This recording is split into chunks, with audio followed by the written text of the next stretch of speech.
leaf acrostics. Now, some of you will have been prepared. Your teachers, very organised folk, very committed folk, have got some of these little templates, as we call them.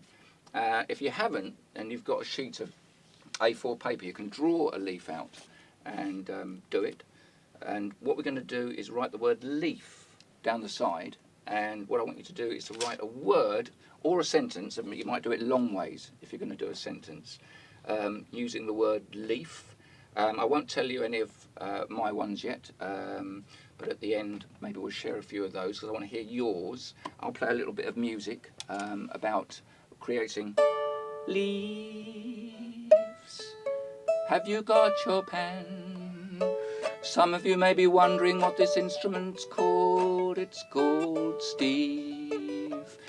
Now what I'd like you to do is to have a go at writing these words across, making an acrostic, making your leaves with this music that is Steve's. It's okay, teachers, you can talk over me and get the youngsters doing this work. It's not rude of you to talk while I am singing, while you're bringing out the words. It's hard for us to hear them because there's a screen there and I can't hear you, but your teachers can hear you, and maybe you can send them into us here on the other side of the screen, on the other side of the screen, if you're keen to share your leaves, what the class achieves with this music that Steve's.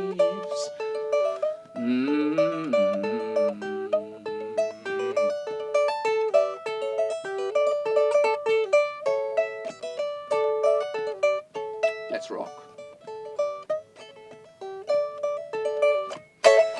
How are they coming on? My name is John.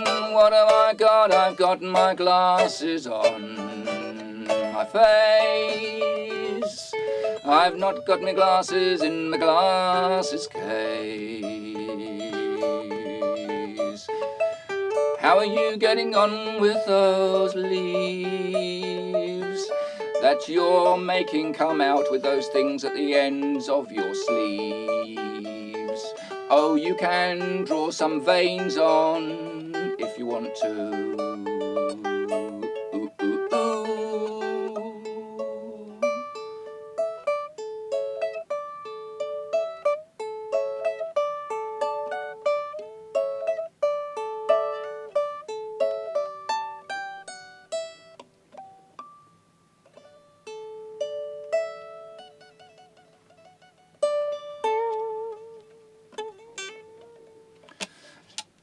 How are you getting on?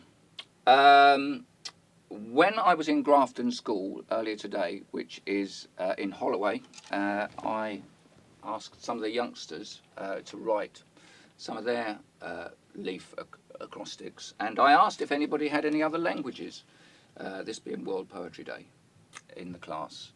And I said, do you know other words for leaf? The word leaf in other languages. And we got pel, which is the Kurdish word for leaf, foy, which is French, and yaprak, which is which is Turkish for leaf. And we created a tree in the classroom. But before that, I want to do a little song about this bird here, which is a guillemot. Some of you are still working on your leaf acrostic, so please do that while I sing the guillemot song. And you could do one of these other words. Those of you who've been really speedy, you've done leaf that way, you've done leaf that way. Have a go at one of these other words and see if you can create an acrostic using those. You might need another piece of paper, you might need another template. So I shall do a song about this bird, which is my own drawing, needs a bit of work. A guillemot looks like it's wearing a pair of spectacles there, and it goes diving for fish. And when I say I'm a guillemot, do feel free to do a bit of movement like that if you're having a little break in your work and you're doing a bit of thinking. So this is about this ocean diving bird. Later on you could try doing an acrostic for guillemot. I am a guillemot, I use my bill a lot. I get the fish out of the wet, I eat my fill a lot. I live on ledges, vertical edges. Eating wise I do not know what veg is. Don't give me sherbet, give me a turbot. My appetite for fish I cannot curb it. I am a guillemot, I know the drill a lot. I drill into the drink and get the drink and not the ink upon my quill a lot. So you don't thrill a lot. Well listen humans, very soon you will a lot. Did you know that I can go so deep I've been seen from the porthole of a submerged submarine 130 metres under? I don't think so. Miss it and blink so. I come in hard and I'm able to sink so. I am a guillemot. I find the fishes tend to lose 1-0 a lot, but I take only what I need.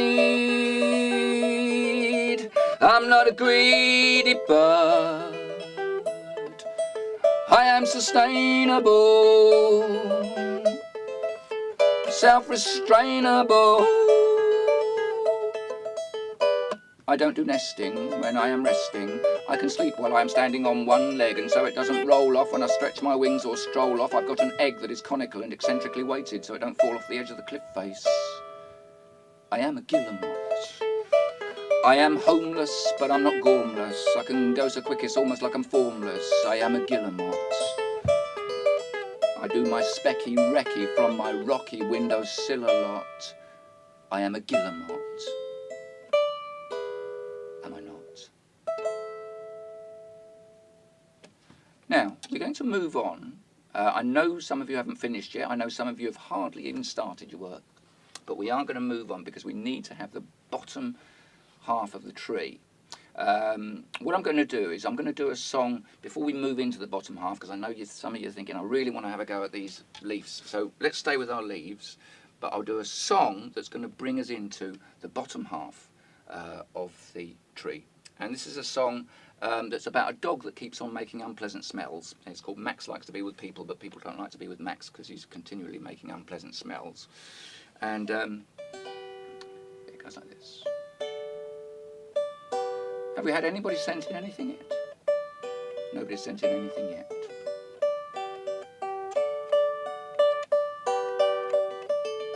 We're in a little studio here. There's 4 of us. There's Claire over there. There's Ali over there. Is it Ella or Ellie? Ellie. Ellie. We're almost on the telly.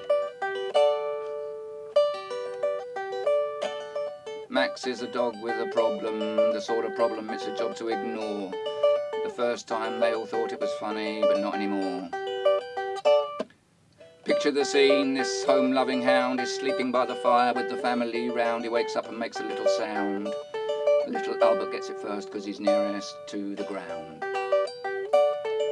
Albert's mum gets wind of it and she says, open the door. And whatever we've been feeding him, I don't think we should give him no more.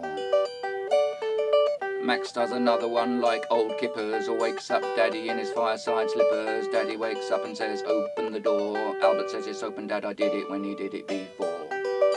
And then Mum says, it's hard to relax with Max about. Yesterday it happened while we were out in the car. And it's a small car, and the windows don't work. And Granny, she was sick, she's not used to it like we are. Maybe we should swap him for a budgerigar. Max is smelly. He can interfere with it when you're trying to enjoy watching your telly. But luckily, he's not an elephant.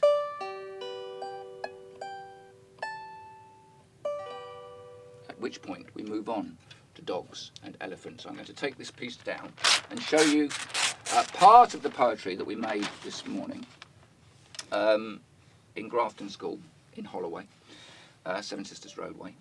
And this is the tree that we made, and you can see that we had the word yaprak. Somebody made that, and I'm not going to try and say that because that's in Turkish. We had Pel, which is the Kurdish, and somebody had written, please enjoy life, and I was hoping that people had written their names on the back there. That was Brandon. there, and this was Pinar. Actually, I'm gonna try, and I'm gonna say this was World Poetry Day. I think I should have a go at saying this Turkish acrostic. So this is from Pinar, and please excuse me if I get it wrong a bit. So it's Yaprak, Yagmur Akar Parlak Renkli Aglamaz Rangal, and that is Turkish for leaf. And we move on now to the bottom part of the tree. Now you'll see there's some elephants. We had an elephant in the song, and we had a dog in the song. We got some dogs, and we got some elephants making the bottom half of the tree. And the dogs, of course, provide what part of the tree?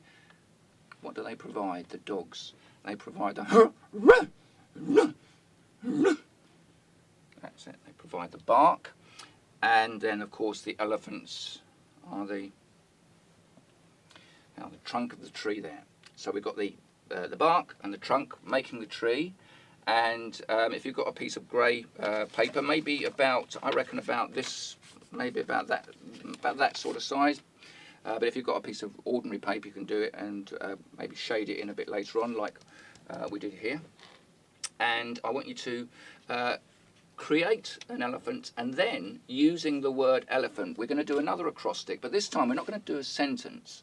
We're just going to think of descriptive words for the animal.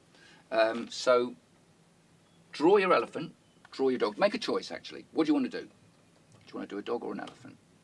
And draw it. Can you draw it from the side? Can you draw it side on like that? Look at that. There's a fantastic elephant there that Daniel's drawn. Blue elephant. Doesn't have to be ordinary colours. It's poetry day after all. And what I'd like you to do is then to write an acrostic about your animal, about your elephant or your dog. And we've got some here. This one, this is Sadie's one. And for elephant, she had, and they're just words describing the animal, so it doesn't have to be a sentence. Enormous, lethargic, exclaiming, plain, historic, ancient, nomadic travellers. It's fantastic, that. And there is the elephant there that Sadie drew.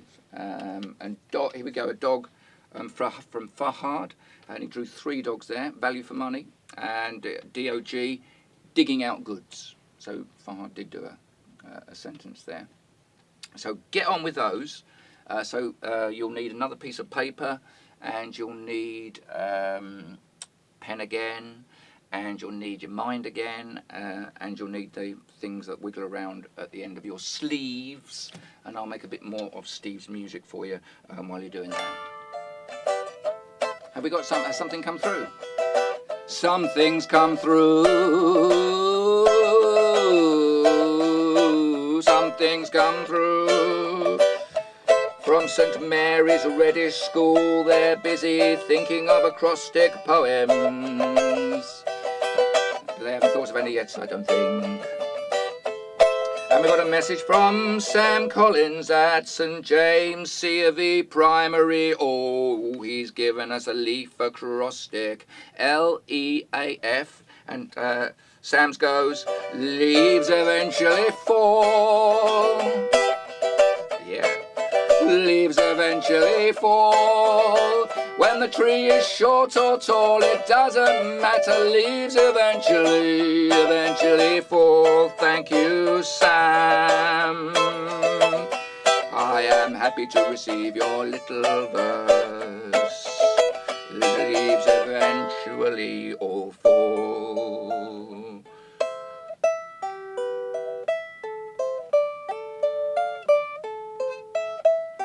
I'll do a few of the ones that we got on the tree here. Letters eat alphabet's fingers. Little elephants are fun. A lily eats apples fast. Letters explain and forgill. So you can make up words if you can't read them. Sometimes you have to make up a word. And I'm going to do a poem with some made-up words while you're doing your elephants and your dogs. This is a poem about an octopus, and in this poem some of the words rhyme with octopus. And if you want to, you can try and fit in the missing word in the octopus poem. And sometimes a poem will hide, even in a little tiny book like this. Sometimes a poem will be hiding. And you have to say, come on, where are you? Come on, come on. Come on, octopus. Where are you, octopus? Where are you, octopus? Here we are. The octopus awoke one morning and wondered what rhyme it was. The octopus took a look at his alarm. Now, some of the words rhyme with octopus. Took a look at his alarm clocktopus, and he saw that it had stopped, and it was time to stop having a rest and get himself dressed. Only some of the words rhyme with octopus. On every octo foot he put an octosoctopus, but in his hurry one foot got put not into an octosoctopus but into an electric plug socket, and the octopus got a nasty electric shocktopus, and they had to call the doctopus, and the doctopus couldn't get in to give any help or medicine because the door was locktopus. So the octodoctopus bashed the door to the floor, and the cure was simple as could be: a nice refreshing cup of seawater. Now I know some of you are thinking it'd be nice to actually have a cup of tea, so we're going to do cup of tea poem. So we need our saucer and our cup of tea, and we're going to have a cup of tea poem together, and it goes thus. Tea, tea, tea, tea, tea, tea, empty. Now, are we still empty on the old coming in box, or have we got something? Ah, we've got a little bit more coming in. Something's coming. So Ali's bringing them over. Here we go. Ah, here we go. Some more from Charlotte. Another leaf acrostic. If you spell out, I'll tell you what, you spell out the word leaf and I'll say the words. You'll go L and I'll say a word, then you go E and I'll say a word, and you go, mate, you've got the idea. Love. Wait for it. Okay, let's do, I'll tell you what, let's just do it as a poem. I think it's confusing the music. So you do a word, you say a letter, I'll say a poem, a word, that's what I'm looking for. So L-E-A-F, here we go. Love, earth, animals, friends. And one from Amy, St Mary's School, a Reddish. Here we go. So L-E-A-F. Love every amazing friend. Thank you very much indeed for that. Thank you, Amy. Okay, how are we doing for time? Because we've not practiced this. 22:46, and we finish at 30 minutes. So we've got another about 7 minutes left to do. Okay, so some of you are hopefully working on these. Some of you are working on these. Has anybody started thinking about getting some tacky-wacky to start putting it up? Have you thought of a place where you can put this? Might it go on the wall? When we did it this morning in Grafton School, we laid it out on the floor, actually, and looked at it first of all. And then I'm going to take this back into the school, and I don't know where they're going to put it. But meanwhile, I think while you're doing that, I'm going to sing you a song about Peter, the orange parrot. And you might, when you've done this, you might think about drawing. You might think of drawing some stuff around it. You might sort of think of drawing the grass there, and you might think of drawing a guillemot there, and you might think of drawing a parrot. And this is a song about Peter, the orange parrot. Peter, the orange parrot, had a very tiny beak. Unlike the other parrots, he was never heard to speak, but they were never nasty to him. Peter, the non-talking parrot, there he just thought that he was a very, very fluffy carrot. Then one sunny jungle day, Santa Claus got lost, and Peter with the tiny beak suddenly was heard to speak. And he directed Santa Claus back to Lapland, to be in the lap of all the other lovely laps. While the other parrots had been talking, Peter had been reading maps. Anything else for me to read out while we're talking of reading? Here we are, and we have, this is Hello from St Peter and Paul, and this is another L-E-A-F poem. And the last word, I'm not sure what it means, but I'm sure somebody will be able to help me. So L-E-A-F, leave, entertainment, at, Filey. Yep, bit bemusing, but there's nothing wrong with being bemused. Sometimes poetry is bemusing, but if you spend a little bit of time with it, sometimes the stuff comes through. You might think at first, oh no, can't understand this at all, maybe have a little bit more time with it and stuff comes out. L-E-A-F again, here we go. Letter entering a fund. Okay, good. And we're going to move on now to a little piece of music with an armadillo in it. Now, an armadillo, we could try drawing. May I have a pen, Ali? And I'm going to try, just in case anybody doesn't know what an armadillo is. So an armadillo, so you might draw an armadillo. An armadillo is an animal with a shell, and it's an animal that's, so the shell is in little pieces here, and there's a special word for those pieces. I've forgotten what it is, but it's a really good word, but I've forgotten it. And so they get smaller and smaller, and then there's, and they protect the armadillo. And these are and it can roll up into a ball, and it's insectivorous, means it eats insects. And what else can I tell you about the armadillo? Oh, and there's a word in the song Brillo pad. Some of you may not know what a Brillo pad is. A Brillo pad is something you use for cleaning an armadillo. So this is a song about an armadillo, and there is a dog in this one, but no elephant. Armadillo song.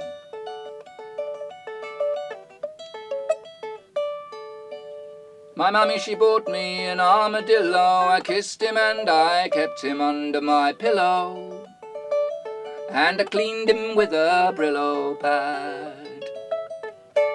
He was shiny and tiny, and he came from Peru. His name was Amadeus, but we used to call him Toby. He had a suit of armour, and he burrowed about the hills and the daffodils. He turned them inside out, and me mummy used to shout at him when he came home covered in graffiti.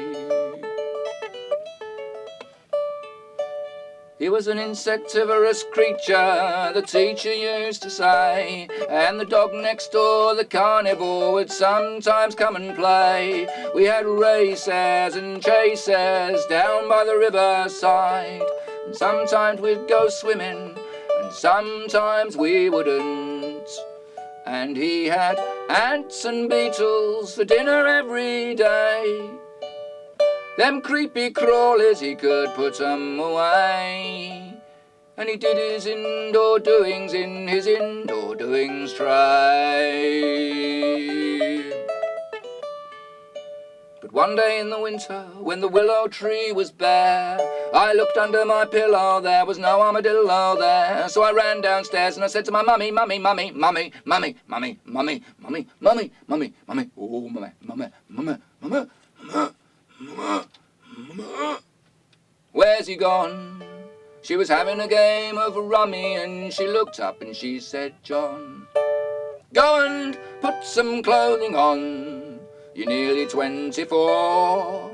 I said, mummy, it's an emergency, and I ran out in the raw. I ran down to the riverside, and in a rowing boat I saw Toby in the distance, with the dog next door.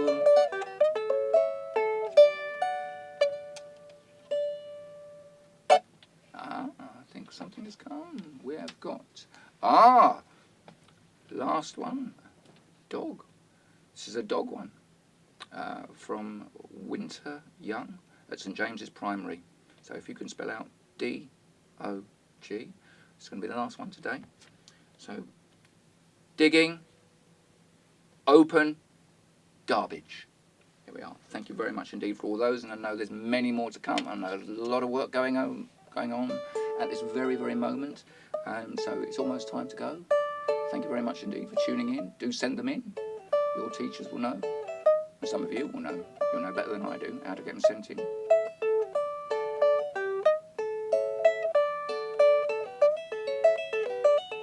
My thanks especially to the children of Grafton School who gave me this. Let's have a round of applause for the Grafton School poetry.